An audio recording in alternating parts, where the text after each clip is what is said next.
नमस्कार दोस्तों, हमारे YouTube चैनल पर आपका स्वागत है। आज हम आपको बताएंगे क्लास 10वीं के हिंदी गोधोली भाग 2 से चौथा चैप्टर नाखून क्यों बढ़ते हैं। इस चैप्टर से ऑल VVI सब्जेक्टिव क्वेश्चन, इस चैप्टर से जितना भी सब्जेक्टिव क्वेश्चन एग्जाम में पूछता है हम सब बता देंगे आपको अभी, ठीक। और इसके पहले पहला, दूसरा, तीसरा चैप्टर का भी हम ऑब्जेक्टिव और सब्जेक्टिव दोनों का VVI क्वेश्चन का वीडियो बनाकर हम अपलोड कर चुके हैं। अगर वो आप नहीं देखें तो ज़रूर देख लीजिएगा, ठीक। चलिए स्टार्ट करते हैं। आज का क्वेश्चन क्या है, यह देखिए। पहला क्वेश्चन यहाँ पर देखिए, आपको दिख रहा होगा, आशा रखते कि जरूर दिखना चाहिए। देखिए, नाखून क्यों बढ़ते हैं, यह प्रश्न लेखक के सामने कैसे उपस्थित हुआ। तो नाखून क्यों बढ़ते हैं, यह प्रश्न लेखक के आगे उपस्थित तब हुआ जब उनकी पुत्री ने उनसे यह प्रश्न किया कि नाखून क्यों बढ़ते हैं। यानी कि नाखून क्यों बढ़ते हैं, यह प्रश्न लेखक के सामने कैसे उपस्थित हुआ। तो नाखून क्यों बढ़ते हैं यह प्रश्न है जो कि लेखक के सामने कैसे उपस्थित हुआ। तो उनका पुत्री, उनका जो छोटी पुत्री था, लड़की था लेखक का, वही है जो कि उनसे पूछा था कि बताइए पापा जी नाखून क्यों बढ़ते हैं, ठीक। चलिए अगला क्वेश्चन को देख लेते हैं। ये देखिए क्वेश्चन है, नाखून क्यों बढ़ते नाखून द्वारा प्रकृति मनुष्य को क्या याद दिलाना चाहती है। यानी कि नाखून तो बढ़ ही रहा है, इसके द्वारा प्रकृति जो मनुष्य को क्या दिलाना चाहती है। तो बढ़ते नाखून द्वारा प्रकृति मनुष्य को यह याद दिलाना चाहती है कि जब मनुष्य वन मानुष जैसी जंगली था तब उसे अपनी रक्षा के लिए नाखूनों की ज़रूरत थी और अपने दुश्मनों से लड़ने के लिए भी नाखून की ज़रूरत थी। यानी कि लेखक महोदय कह रहे हैं कि जो बढ़ रहा नाखून, उसके द्वारा प्रकृति मनुष्य को क्या दिलाना चाहता है। तो मनुष्य को क्या दिलाना चाहता है कि जब मनुष्य जंगली था और वन मानुष था, जंगल में रहता था, तो अपनी रक्षा के लिए, यानी कि अपने जीवन की रक्षा के लिए उसे नाखून बहुत ज़रूरी था, क्योंकि उसको प्रतिद्वंदियों से लड़ना पड़ता था। कुछ पकड़ने के लिए भी नाखून की जरूरत पड़ता था, कुछ नोचने खोजने के लिए भी नाखून की जरूरत पड़ता था, और दुश्मन से लड़ने के लिए तो नाखून बहुत ज़रूरत पड़ता था। इसलिए लेखक कह रहे हैं कि जंगली मनुष्य था, वही प्रतीक आज भी नाखून, उसी का प्रतीक है जो नाखून बढ़ता है और दिखा रहा है, याद दिला भी रहा है। आगे देखिए, अगला क्वेश्चन देखिए। यह क्वेश्चन है कि मनुष्य बार बार नाखून क्यों काटता है। बड़ा झकास क्वेश्चन है कि मनुष्य बार बार नाखून क्यों काटता है। इसका जवाब है, लेखक महोदय कहते हैं कि नाखून मनुष्य की पाशवी वृत्ति का प्रतीक है। किसका प्रतीक है, पाशवी वृत्ति का। यानी कि पहले मनुष्य बनमानुष था, पशु के समान था, तो उसी का प्रतीक है। मनुष्य नाखून बार बार इसलिए काटता है कि वो अपने पशुता को मिटाना चाहता है।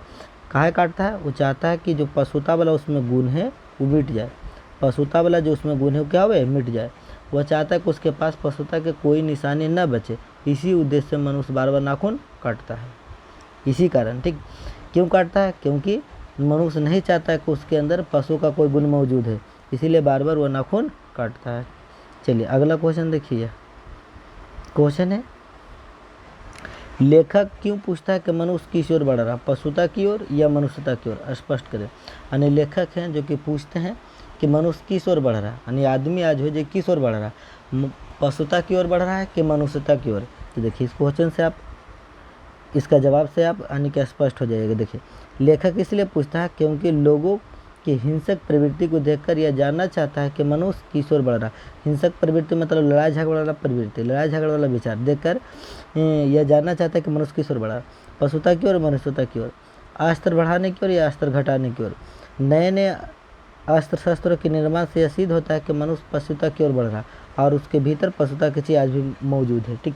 जैसे पहले मनुष्य जंगली थे तो उनके पशुता की निशानी क्या था, नाखून था, बड़ा बड़ा नाखून, जैसे कि वह मतलब अपने शत्रु से, दुश्मन से लड़ते थे। आज भी क्या हो रहा है, बड़े बड़े देश जैसे अमेरिका हो गया, रूस हो गया, ये सब देश क्या कर रहा है, किस ओर बढ़ रहा था, पशुता की ओर बढ़ रहा है। बड़ा बड़ा परमाणु बम बनाया जा रहा है,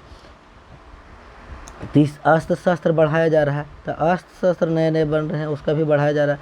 इससे सिद्ध होता है कि मनुष्य पशुता की ओर बढ़ रहा है, क्योंकि आज भी अपना शत्रु से लड़ना चाहता है और उसके भीतर पशुता की आज भी कुछ है, विद्यमान है, ठीक।